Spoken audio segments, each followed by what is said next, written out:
Well, here we are again, assembled for another episode of the Phightins Phinal here on the Edge of Philly Sports Network with your boy Matty B. It's great to be back here with you guys to talk some great Phillies baseball. Unfortunately for you, I don't have great Phillies baseball to talk about because, as if you don't know, and I'm breaking the news to you, and you went to bed around the third inning last night, you would have seen the first three innings of some outstanding Phillies baseball, some of the best Phillies baseball I saw all year long, to a tune of a 7-0 lead. Ranger Suarez was dealing. The Phillies were knocking around Madison Bumgarner. Never looked like Bumgarner even got kind of settled or relaxed in this game. The Phillies were all over him, and they had built a 7-0 lead. And as Tom McCarthy said, Kyle Schwarber with his 3-run home run has just blown this thing wide open. Well, unfortunately, nobody told that to the Arizona Diamondbacks because over the next two innings, the Diamondbacks would put 12 runs on the board on their way to a 13-7 come from behind improbable victory over the Fighting Phillies out there in on Chase Field in Arizona last night. And for those of you who endured that game, who stayed up throughout the wee hours of the evening like I did, boy, did it not kind of piss you off? And one of the first questions I want to kind of lead into with you guys tonight is, based on the 5-0 loss to the Pittsburgh Pirates and then this loss to the Arizona Diamondbacks, are we trending into that realm of late season disappointment and late season disaster, or is this something that can be expected, and can we pull ourselves out of it? Because obviously when you look at the calendar and you see that we are trending towards the month of September, and to look at the last two games specifically, you obviously are not going to get a warm and fuzzy feeling about it. And what went wrong last night? Well, they stopped hitting and their pitching went to hell. Ranger Suarez, who was dominant for the first three innings, was pitching a no-hitter. Completely fell apart in the bottom of the fourth. And then a conglomeration of Christopher Sanchez and Andrew Bellotti came in and just made a bad situation worse. I could have hit Christopher Sanchez last night. Everything he was throwing was over in the middle at about 88 miles an hour. Andrew Bellotti wasn't hittable at all. That's because he was walking people and hitting people. So it was just all around a horrible, horrible, horrible game. A span of two innings. Phillies gave up 12 runs in a span of two innings en route to a 13-7 defeat at the hands of the Arizona Diamondbacks, missing an opportunity, mind you, to make up a half a game over the idle Mets, who were not playing last night. They did not do that, so by virtue of their loss, are now finding themselves 10 games out of first place as we're getting ready to start MLB action this evening. And I don't think it's quite that bad, Bryce, bringing the Athletics back. I don't think it's that bad, but just a really bad game last night. And on top of the 5-0 loss to the Pirates on Sunday, where's everybody right now? Are you starting to get those vibes of late season disaster? Are we getting into that realm? Or is this something, is this gut check time for Rob Thompson and the Philadelphia Phillies? Is this something now that they can put themselves behind closed doors and say, we're not going to let this happen again? But boy, man, when you're up 7-0 and your pitching is as dominant as it was for three innings, you obviously don't expect to have happened what happened last night. And how did it all happen? Well, let's go to the line and we'll talk about how it all happened right now. For the night, the Phillies would finish with 7 runs, 11 hits, and an error. The Diamondbacks, 13 runs, 10 hits, and 1 error. And how all the scoring went down, it was fast and it was furious, and it really started right off the bat. As I mentioned, Madison Bumgarner, who got the start. I thought it was going to be Zach Allen, but it wasn't. He's pitching tonight, by the way. But Madison Bumgarner, who got the start, just was not very settling. Man, remember a few years back, Madison Bumgarner was all the rage. Everybody wanted him. He was like the ace of the league. God, he has fallen off. Him and Patrick Corbin, man, have really fallen off on hard times. But Bryce Harper got to him to start things off in the first inning last night. A liberal double down the right field line, scoring Rhys Hoskins and moving Alec Bohm III to give the Phillies a 1-0 lead. And why do I call it a liberal double? Because the ball was hit in such a way that the outfielder, a young man by the name of Corbin Carroll, who is the much touted Arizona Diamondback prospect, he's a center fielder by trade. He's not a right fielder.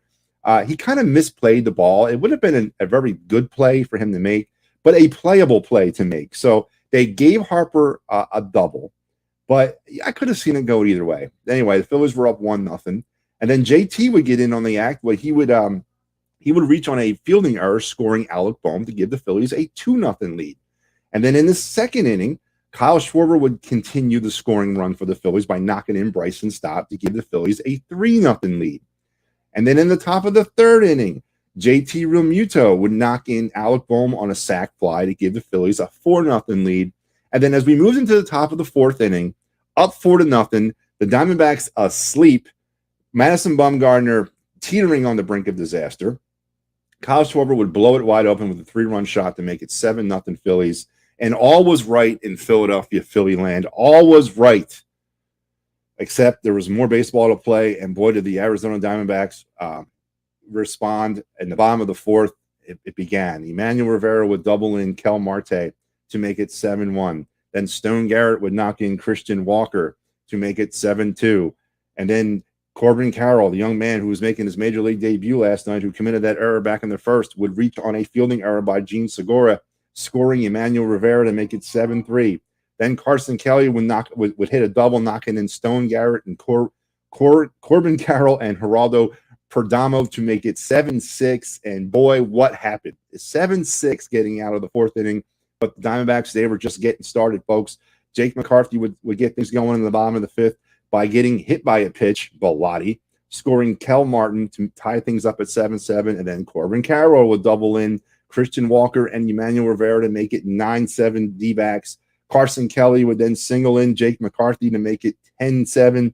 And then Kel Marte would walk, scoring Corbin Carroll to make it 11-7. And then Christian Walker would walk to make it 12-7 Diamondbacks. And they would go on to add an insurance run in the eighth inning to make it 13-7. And that was your final. The Phillies did not pick up a hit, folks, from the fifth inning on in this game. So what happened? So a great, effective, awesome offense went to hell and couldn't even generate a hit from the fifth inning on. On the individual number side, offensively, Kyle Schwarber, 2 for 4 with a run, 4 RBIs and a home run. Rhys Hoskins, 2 for 5 with a run. Alec Bohm was 2 for 5 with 2 runs. Bryce Harper, 2 for 4 with an RBI and a walk. JT was 0 for 3, but he had 2 RBIs and a stolen base and a walk. By the way, JT is 17 for 17 in stolen base attempts this season. Wow, a catcher. Gene Segura, 0 for 4. Bryson Stott, 1 for 3 with a run. Matt Verling, 1 for 3 with a run. And Brandon Marsh, 1 for 4 on the run with a run. And on the Diamondback side, Carson Kelly, 2 for 4 with 4 RBIs and a walk. Kel Marte, 2 for 4, 2 runs and an RBI. Christian Walker, 1 for 2, 2 runs, 3 walks. Emmanuel Rivera, 1 for 4, 2 runs, an RBI, and a walk. Stone Garrett, 2 for 5, 2 runs, 2 RBIs, and a homer. Jake McCarthy, 1 for 4. Corbin Carroll, the young man making his debut, was 1 for 5 with 2 runs, 2 RBIs. And Geraldo Perdomo was 1 for 2 with 2 walks. Pitching, who do you start with here? I guess we'll go with Madison Bumgarner. A very ineffective 3.5 innings, 11 hits, 7 runs. They were all earned. He struck out 2, didn't walk any, gave up a home run. On the other side of the thing, things weren't much better for Ranger as he only lasted 3.5 innings, gave up 5 hits, 6 runs, 2 earned. He walked 2 and he struck out 4. This is really where it kind of went down the tubes. Christopher Sanchez lasted a half inning, 2 runs, 2 hits, 5 runs. They were all earned, 2 walks, 2 walks and a strikeout, sorry. Andrew Bellotti, an inning and a half, 1 run, 1 hit, 3 walks and 4 strikeouts, and a hit batsman. Alvarado and Brad Hand would come on as well.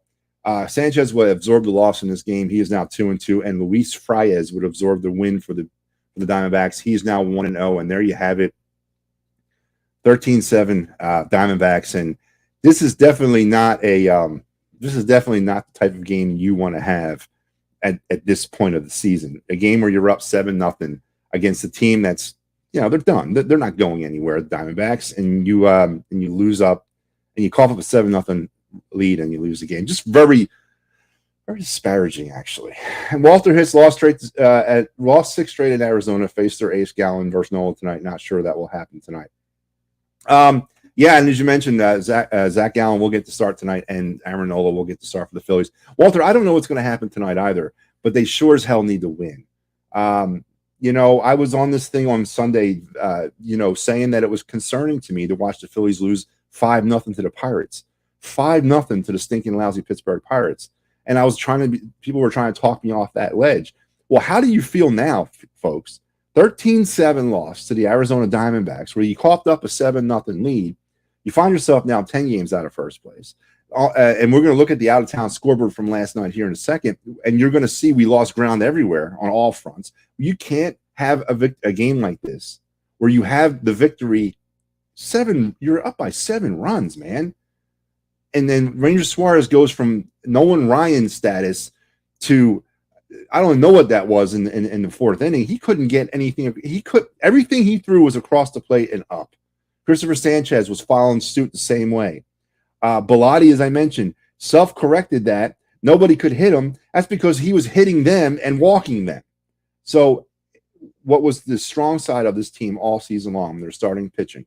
And then the bullpen, really both sides of pitching last night let this team down immensely. And so did the offense. Where did the offense go after the 4th friggin' inning, guys? How does the offense get lulled to sleep by the Arizona Diamondback bullpen? It's concerning, and we're in late August. Every goddamn game is going to be magnified by that much more. And you go out to Arizona and you cough up a 7-0 lead to a team that's not going to the playoffs. They're calling players up everywhere. You know, they're starting to try out new people in new positions. And you give them the confidence of battling back from a 7-0 deficit, and they beat a playoff team, essentially. You got to do better than that, folks. You got to do better, and the Phillies got to do better.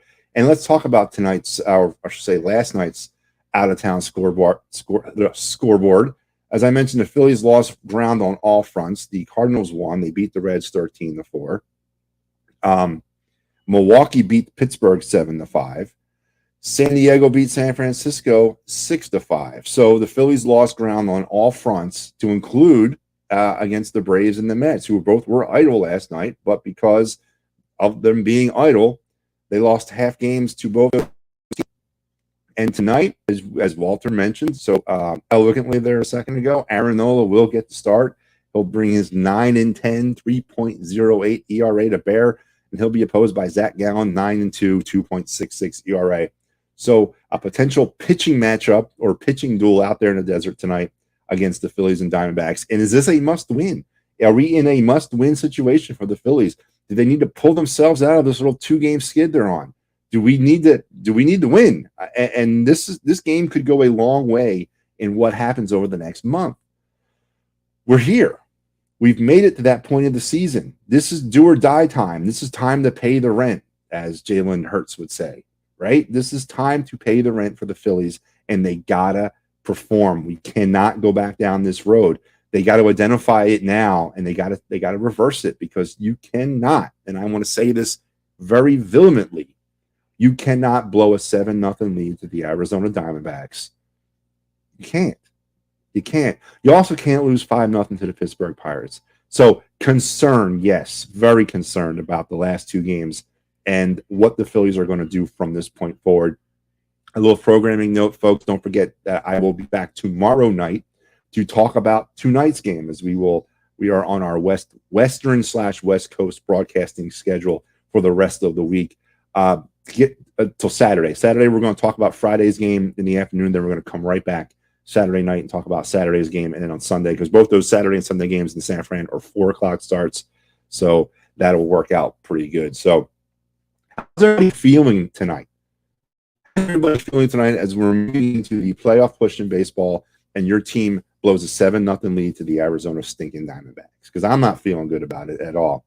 The Phillies are, as a result of last night's loss, they're now 72-57 on the season. As I mentioned, losing a half a game to the Mets. They're now 10 games off the pace for the National League East. They're still about 2 games ahead of the Padres in that second wild card. So even though they did lose some ground, and they did, we can pull ourselves out of it, hopefully. And tonight, Zach Gallen and Aaron Nola will duel for the Phillies, or for the Diamondbacks and the Phillies. Let's go pay some bills. Today, or yesterday, here's the schedule for this week, I should say. Yesterday was the Sully Squad and Party on Broad.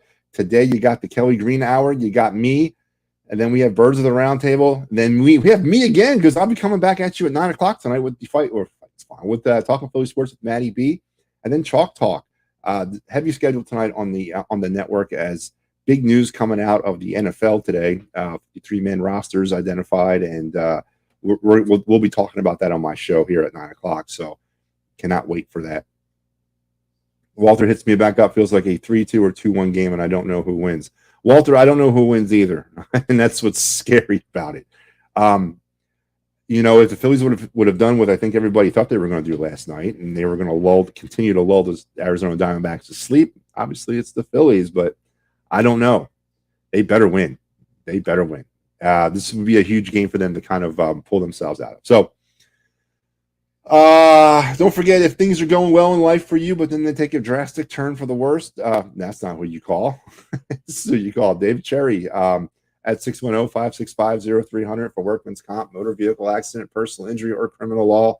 Give him a call and tell him Matty B and EOP sent you. And as there's the slide here for the bus trip down to DC, September 25th, I believe signups are over on the 31st. Tomorrow is the last day you can sign up for this. Go ahead and sign up while you can. You will not regret it. It's going to be an epic trip. I'm thinking I'm going to be there. So go ahead and make sure you sign up for this trip so you can come down to DC with some great Eagle fans and Philly sports fans in general. So, folks, that is going to wrap it for me tonight here on the Phightins Phinal. I'm glad to be back.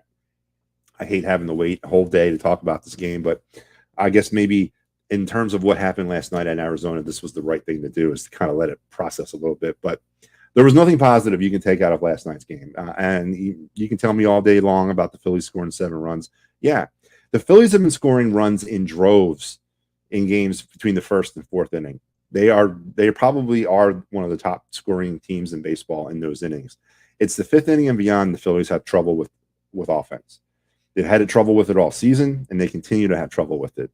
This is another thing that this team needs to really kind of self-correct as we move forward into this deeper run into September. And, they need to figure that out, because games are not necessarily won in the first and fourth inning. They're won in the fifth through the ninth. So, again, another concerning trend here for the Phillies that they've been kind of exhibiting all season long. But that's going to do it for me. So until next time, we will talk again tomorrow, and let's pray and let's hope for a Phillies victory. Till we talk again, go Phils, and we'll see you tomorrow.